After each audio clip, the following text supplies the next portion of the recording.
Good morning all of you. अब हमारा जो टॉपिक होगा वह हमारा क्या नाम होगा, तो सबसे पहले देख लेंगे आज का डेट जो होगा 27 तारीख है और आपका पाठ होगा 29 या 29वां वीडियो जा रहा है आपका। अब आज की जो टॉपिक होगा उसका नाम होगा विद्युत रासायनिक श्रेणी। विद्युत रासायनिक श्रेणी इसको कहा जाएगा इलेक्ट्रोकेमिकल सीरीज। इलेक्ट्रोकेमिकल सीरीज का ही शॉर्ट नेम कर सकते हैं आप ECS। यह नाम शॉर्ट उतनी फेमस नहीं है। विद्युत रासायनिक श्रेणी के ही बारे में आपके एग्जाम में पूछा जाएगा, जिसका इंग्लिश है इलेक्ट्रोकेमिकल सीरीज, शॉर्ट नेम हुआ ECS, बोल सकते हैं ECS।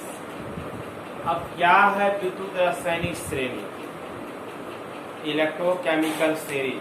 आपके एग्जाम में सिर्फ परिभाषा पूछा जाता है, परिभाषा के बाद बाकी कुछ नहीं पूछा जाता है। ऑब्जेक्टिव जो रहता है उसको हमने नोट में कन्वर्ट कर दिया, एक्सप्लेनेशन वगैरह नहीं करा। विशेषता भी कभी काल होगा तो एक दो पॉइंट आप लिख सकते हैं एग्जाम में, लेकिन नहीं के बराबर होता। फिर भी हमने आपको बता दिए हैं, समझा रहे हैं आपको। अब क्या है विद्युत रासायनिक श्रेणी? इसके पहले आपने इलेक्ट्रोड विभव के बारे में जाने क्या होता है इलेक्ट्रोड विभव। कि कोई भी पात्र लेते हैं, उस पात्र में आप क्या करते हैं कि भाई एक धातु की क्षण को ले लेते हैं, इसको जो नापते हैं वो आपका इलेक्ट्रोड विभव का मान होता है। यह भी आप ले लिया, इसमें भी आपने इलेक्ट्रोड लगा दिया। अब यह आपका अर्ध अभिक्रिया है, यह भी आपका अर्ध अभिक्रिया है। अब इस दोनों इलेक्ट्रोड, यह दोनों इलेक्ट्रोड को जो आप इसको मापते हैं तो वही मापते हैं, या दोनों अर्ध अभिक्रियाओं को जो माप करके इसका जो वोल्ट होता है उसको एक श्रेणी में रखा जाता है। और वह भी रखने का तरीका क्या होता है, बढ़ते हुए क्रम में, जिससे आपका क्या होता है, एक श्रेणी प्राप्त होता है। उसी श्रेणी को विद्युत रासायनिक श्रेणी कही जाती है। अब कैसे होता है यह सब आपको जो है हम आपको बताते हैं, तो आपके बुक में है दिया हुआ, देख लीजिए सीरीज क्या होता है। आपको सिर्फ देखना है, बाकी कैसे लिखना है, क्या करना है, वो सारा चीज हम आपको बताएंगे। देखिए ये आपका बुक में दिया हुआ है सीरीज, सबका धातु एलिमेंट का जो है इलेक्ट्रोड विभव का मान दिया हुआ है। अब इसी को एक क्रमबद्ध रूप में सजाया जाता है। जो सजाने की क्रिया होता है उसी का नाम है विद्युत रासायनिक श्रेणी। ये आपकी इम्पोर्टेंट है, परिभाषा से पूछा जाता है। तो क्या होगा परिभाषा? अब आ जाते हैं टॉपिक पर। विभिन्न इलेक्ट्रोडों या उन पर होने वाली अर्ध अभिक्रियाओं के मानक इलेक्ट्रोड विभवों को बढ़ते हुए, इस पॉइंट पर गौर करेंगे, बढ़ते हुए क्रम में जो रखा जाता है, जिससे क्या होता है, एक श्रेणी प्राप्त होती है, उसे विद्युत रासायनिक श्रेणी, या इसी का दूसरा नाम होता है सक्रियता श्रेणी। यह नाम उतनी फेमस नहीं है, यही नाम फेमस होता है, विद्युत रासायनिक श्रेणी या सक्रियता श्रेणी। आप अपने एग्जाम में परिभाषा यहीं तक, ठीक है।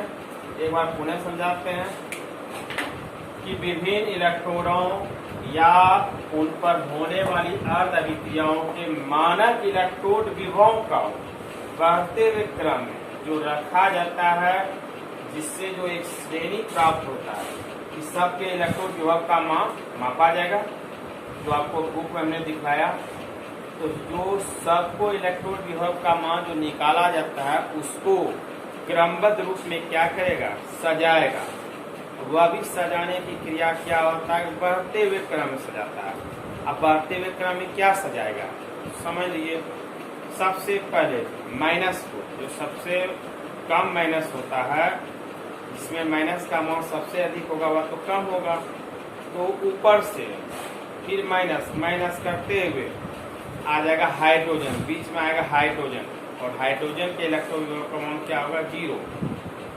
तो माइनस से आएगा क्या 0 की ओर, और 0 से फिर कहाँ जाएगा प्लस की ओर।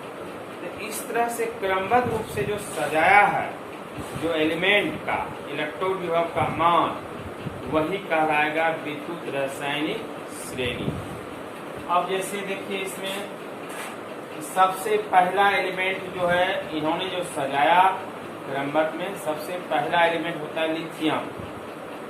तो लिथियम का मानक इलेक्ट्रॉन विभव का मान होता है -3.045, यह सबसे कम होता है। और लिथियम के बाद फिर हाइड्रोजन आएगा, हाइड्रोजन के इलेक्ट्रॉन विभव के बीच में आएगा हाइड्रोजन। इसी तरह से लिथियम, पोटासियम, इस सब एलिमेंट को सजाया गया। तो हाइड्रोजन के जो इलेक्ट्रॉन विभव का मान होगा वो आपका होगा 0। फिर 0 से किधर आएगा प्लस की ओर। तो प्लस का जो आएगा, इस तरह से इन्होंने क्या किया एलिमेंट को सजाया। यह जो सजाने की क्रिया हुआ, इसी क्रिया को कही जाती है विद्युत रासायनिक श्रेणी। अपने बुक में देखने में निकाल करके कैसे सजाया गया है। हम आपको यूनिक चीज खड़ी बताएंगे जो आपके एग्जाम में पूछा जाता है, जो आप एग्जाम में लिख सकते हैं। तो परिभाषा क्लियर हो गया कि विभिन्न इलेक्ट्रॉनों या उन पर होने वाले अर्ध अभिक्रियाओं के मानक इलेक्ट्रॉन विभवों को बढ़ते हुए क्रम में जो रखा जाता है, जिससे एक श्रेणी प्राप्त होती है, उसे विद्युत रासायनिक श्रेणी या सक्रियता श्रेणी कहते हैं। अब इसकी विशेषता क्या है, क्या है इसकी विशेषता? तो देखिए पॉइंट पे गौर करेंगे। पहला नंबर अर्ध सेल, जो आधा सेल होता है दोनों का, अर्ध सेल अभिक्रियाओं को अपचयन क्रिया के रूप में व्यक्त किया जाता है। अपचयन क्रिया के रूप में लिखा जाएगा, यानी आधा पार्ट ऑक्सीकारक होगा तो आधा पार्ट क्या होगा अपचायक का होगा। जैसे देखिए लिथियम प्लस एक्वेशन, विद्युत अपघटक घोल में मौजूद रहता है, प्लस इलेक्ट्रॉन माइनस क्या हो गया लिथियम, यह बन जाता है सोलिड। यह इतना सा पार्ट ऑक्सीकारक होता है और इतना सा पार्ट अपचायक। ये सब डेनियल में पढ़ा चुके हैं। बी नंबर, अब जो भी मानक इलेक्ट्रोड विभव का मान होगा वह मानक अपचयन इलेक्ट्रोड विभव होगा। जो भी मानक इलेक्ट्रोड विभव का मान निकाला जाएगा उसको आप कह सकते हैं कि मानक अपचयन इलेक्ट्रोड विभव। इस पॉइंट पे गौर करेंगे। तो मानक इलेक्ट्रोड विभव का जो मान होगा वह मानक अपचयन इलेक्ट्रोड विभव कहलाता है। सी नंबर, विद्युत रासायनिक श्रेणी में जो इलेक्ट्रोड जो है बोल्ट को जो सजाया जाता है, कैसे सजाता है? सबसे पहले माइनस को, जितना भी माइनस है सब माइनस को ऊपर रखा जाएगा। अब जो माइनस के बाद जो है 0 आएगा, जैसे हाइड्रोजन का आया, हाइड्रोजन 0 को बीच में रखा जाएगा। फिर उसके बाद प्लस आएगा तो प्लस को सबसे धीरे धीरे नीचे सजाया जाएगा। इस तरह से सीरीज को सजाया जाता है, जिसको कहा जाता है बढ़ते हुए क्रम, बढ़ते हुए क्रम यानी आरोही क्रम। मैथ में पढ़े हैं आरोही अवरोही। आरोही क्या होता है? आरोही में क्या होता है? बढ़ते क्रम है, 2 से 3, 3 से 4, 4 से 5। अवरोही में क्या होता है? 5, 4, 3, 2, 1। जैसे आप छत पे चढ़ते हैं, नीचे से ऊपर जाते हैं, यह आपका आरोही क्रम हुआ। अवरोही क्या हुआ? ऊपर से नीचे आना। चलिए सब तो दूर की बात है। डी नंबर, जिन इलेक्ट्रोडों के मानक अपचयन इलेक्ट्रोड विभव ऋणात्मक होगा उन्हें हाइड्रोजन, इस पर गौर करेंगे, उन्हें हाइड्रोजन इलेक्ट्रोड के ऊपर रखा जाता है। यानी माइनस क्लास आपको क्या करेगा? हाइड्रोजन को सबसे पहले ऊपर रखा जाएगा। जो भी माइनस मान होगा अब हाइड्रोजन इलेक्ट्रोड के ऊपर रखा जाता है, तथा जिनका धनात्मक है उन्हें हाइड्रोजन इलेक्ट्रोड से नीचे रखा जाता है। कहने का मतलब स्विच जो है में शून्य रहेगा हाइड्रोजन का, हाइड्रोजन से जो भी माइनस का मान आएगा सबको ऊपर रखा जाएगा, और जो प्लस का आएगा वह 0 से नीचे रखा जाएगा प्लस का।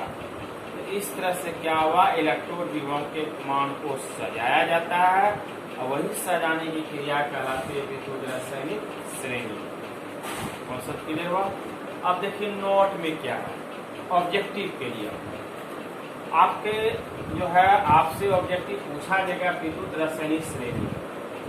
कि सबसे प्रबलतम अपचायक क्या होता है। प्रबलतम अपचायक, प्रबल अपचायक कौन होता है? तो लिथियम।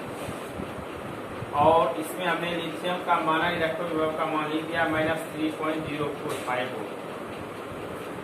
फिर दूसरा क्वेश्चन है, जब प्रबलतम अपचायक होगा तो ऑक्सीकारक भी होना चाहिए। सबसे प्रबलतम ऑक्सीकारक, तो सबसे प्रबलतम ऑक्सीकारक होगा F2। सी नंबर होगा। अब तीसरा ऑब्जेक्टिव के लिए, लिथियम का मानक इलेक्ट्रॉन विभव का मान कितना होता है? -3.045। उसका हाइड्रोजन क्या होता है? 0.00 वोल्ट। अब Zn का इस तरह का हमने 2-4 को दे दिया इलेक्ट्रॉन विभव का मान। Zn का क्या होगा? -0.763 वोल्ट। कॉपर का क्या होगा? 0.34 वोल्ट। F2 का क्या होगा? 2.87। इतना सारा इम्पोर्टेंट है जिससे आपकी न्यूमेरिकल बनेगा।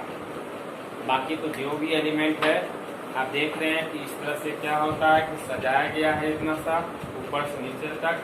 Lithium, potassium, barium, calcium, sodium, magnesium, aluminium, zinc, Cr, इस तरह से क्या हुआ सबको सजाया जाता है।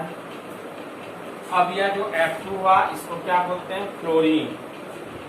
फ्लोरीन पढ़े 7वां ग्रुप में फ्लोरीन, जिसका मान होता है 2.87। ये सबसे पहले शुरू में आता है लिथियम का, सबसे लास्ट में नीचे आता है F का, फ्लोरीन। कॉन्सेप्ट क्लियर हो गया? यह आपकी टॉपिक था विद्युत रासायनिक श्रेणी। अब आप जो है इसके बाद आपकी 2-3 को न्यूमेरिकल देंगे, बताएंगे जो आपका ऑब्जेक्टिव में पूछा जाता है। ऑब्जेक्टिव के व्यू के लिए न्यूमेरिकल होगा, जो आपकी 4 विकल्प रहेगा। 4 विकल्प में से आपको पहचानना है, तो वह आपने टॉपिक पढ़ा है विद्युत वाहक बल, उसी से आपका न्यूमेरिकल बनेगा। थैंक यू, धन्यवाद।